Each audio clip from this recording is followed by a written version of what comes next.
क्या हाल चाल। सीधी बात में बकवास में एक बार फिर से आप सभी प्यारे मित्रों का दिल खोलकर स्वागत है। दोस्तों, आज की इस वीडियो में हम बात करेंगे क्लास 12 फिजिक्स के chapter number 2 electric potential and capacitance का लेक्चर नंबर 2। और इस वीडियो में हम बात करने वाले हैं किसी बिंदु आवेश के कारण विद्युत विभव।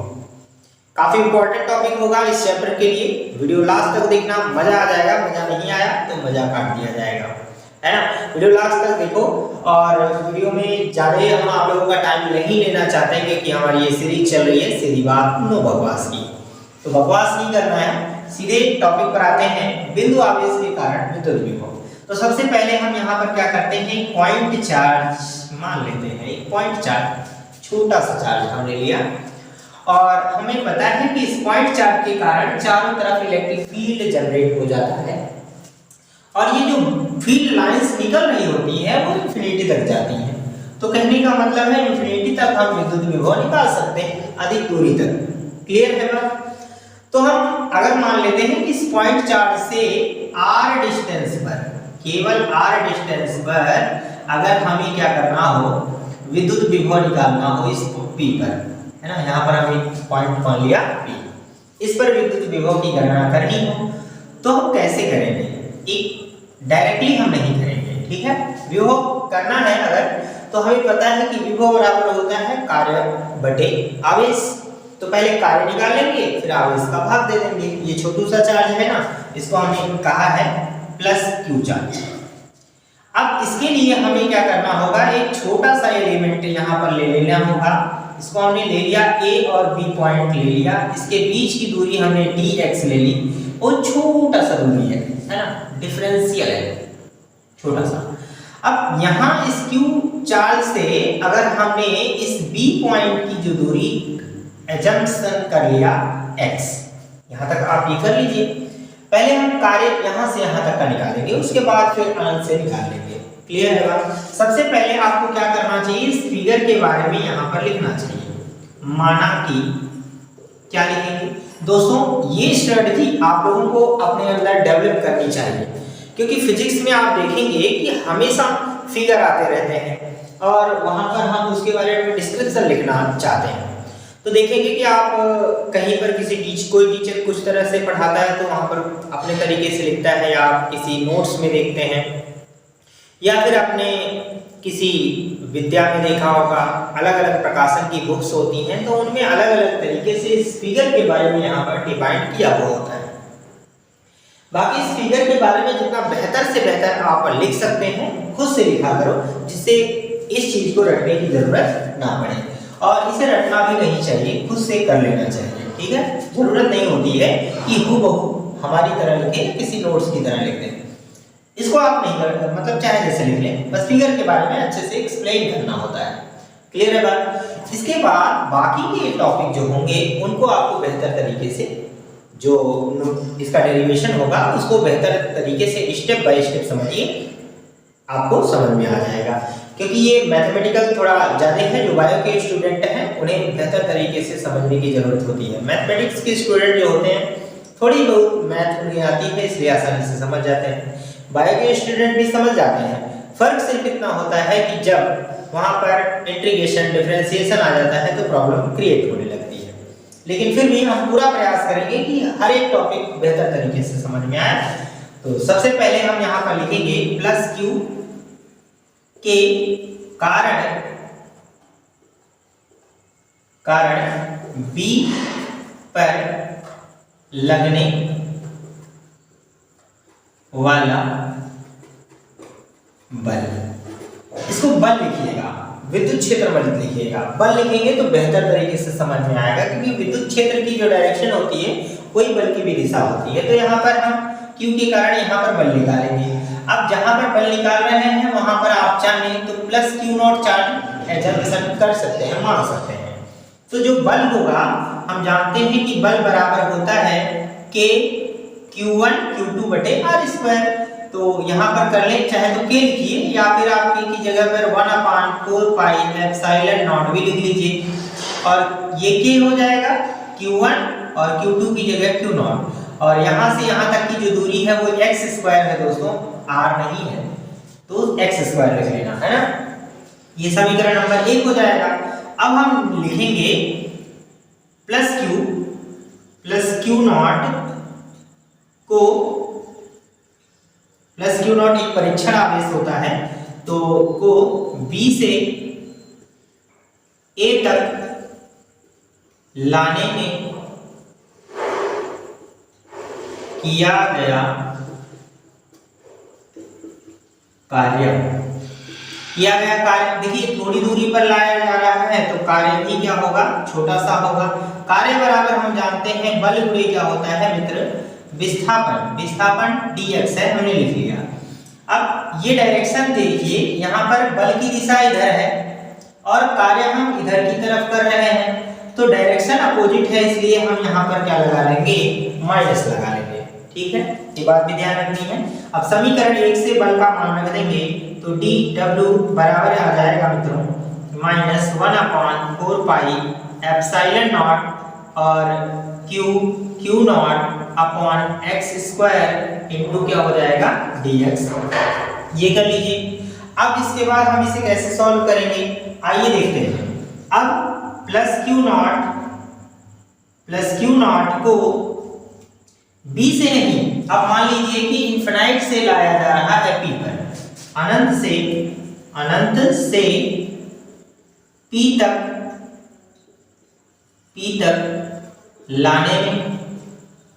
लाने में किया गया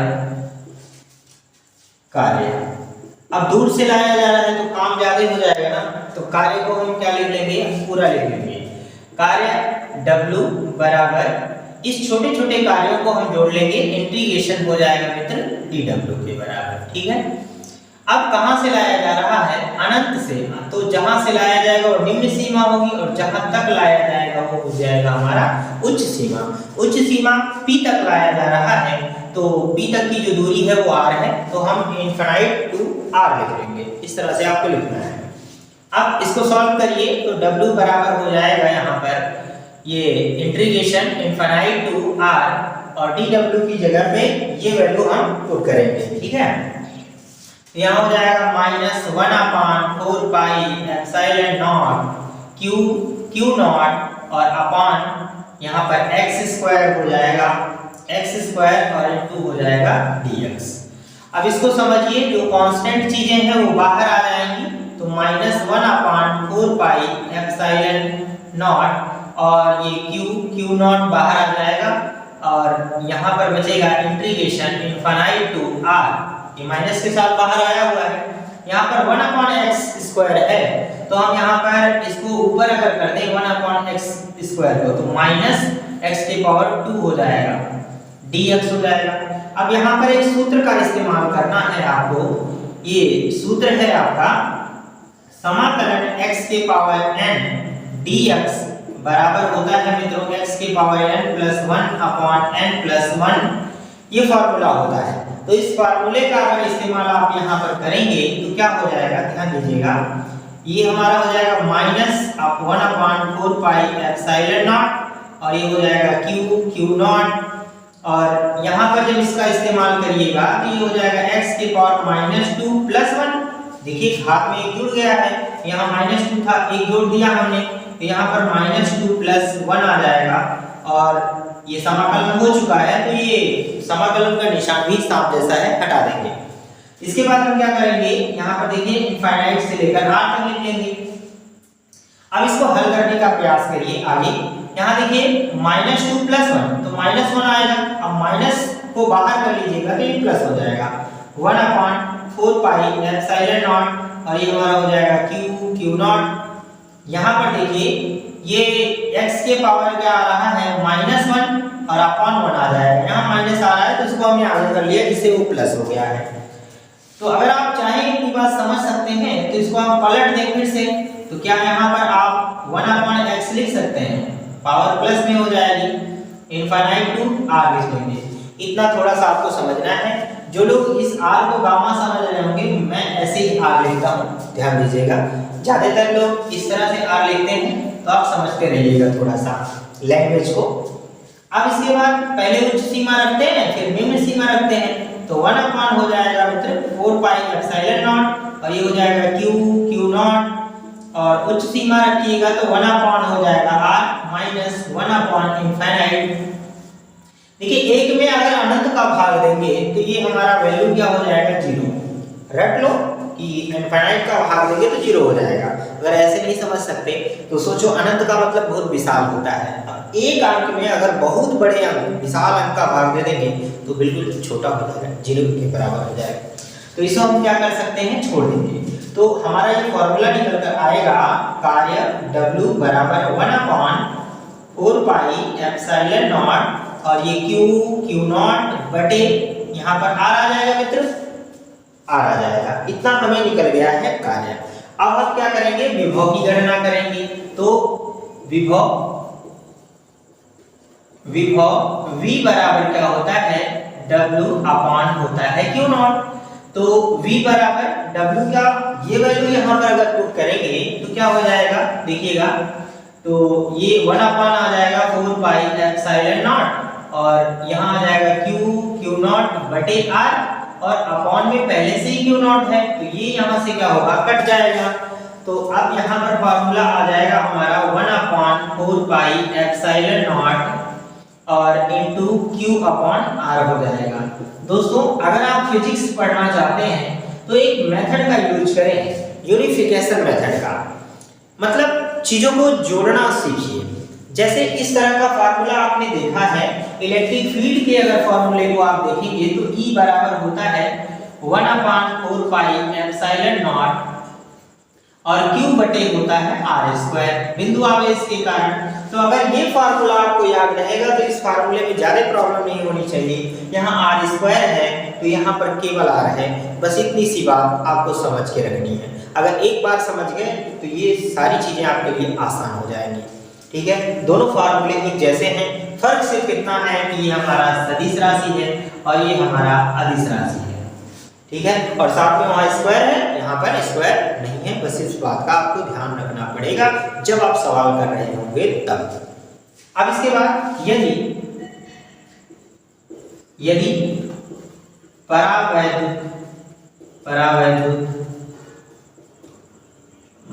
माध्यम, यहाँ पर लिखे यदि माध्यम का परावैद्युतांक K हो, अगर परावैद्युतांक K होगा तो विभव का formula 1 upon 4 pi epsilon not और ये Q अपॉन R हो जाएगा। ठीक है, यहाँ पर K का मल्टीप्लिकेशन भी कर देंगे, ये बात आपको ध्यान रखनी है।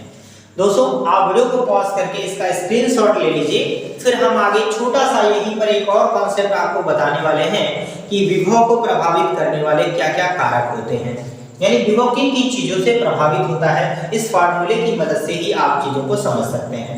एक बार वीडियो को पॉज करो फटाक से और स्क्रीनशॉट ले लो, फिर मैं यहीं पर आप लोगों को ये चीजें डिफाइन करके बता दे रहा हूँ। ठीक है, कर लिया होगा, स्क्रीनशॉट ले लिए होंगे। ठीक है, चलें इसके बाद यहीं पर समझ लेते हैं इस बात को।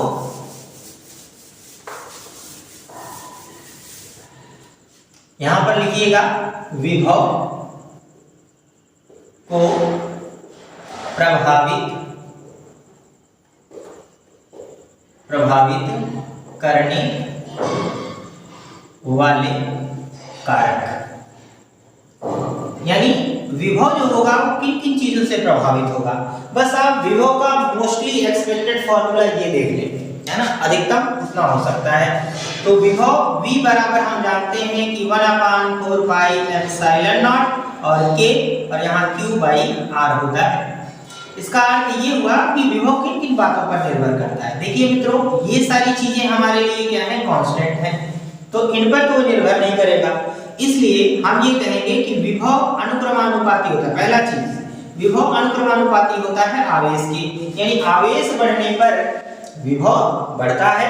और ये चीज आपके लिए इंपॉर्टेंट भी है, जब हम कैपेसिटेंस सीखेंगे तो इस टॉपिक की जरूरत पड़ेगी, आप इसे रट लीजिए। दूसरा बात ये है कि विभव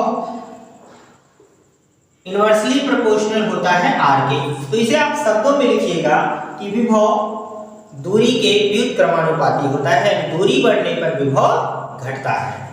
इसके बाद तीसरा टॉपिक होता है कि विभव इनवर्सली प्रोपोर्शनल 1/k होता है, यानी परावैद्युता की उपस्थिति में, परावैद्युत माध्यम की उपस्थिति में विभव घटता है।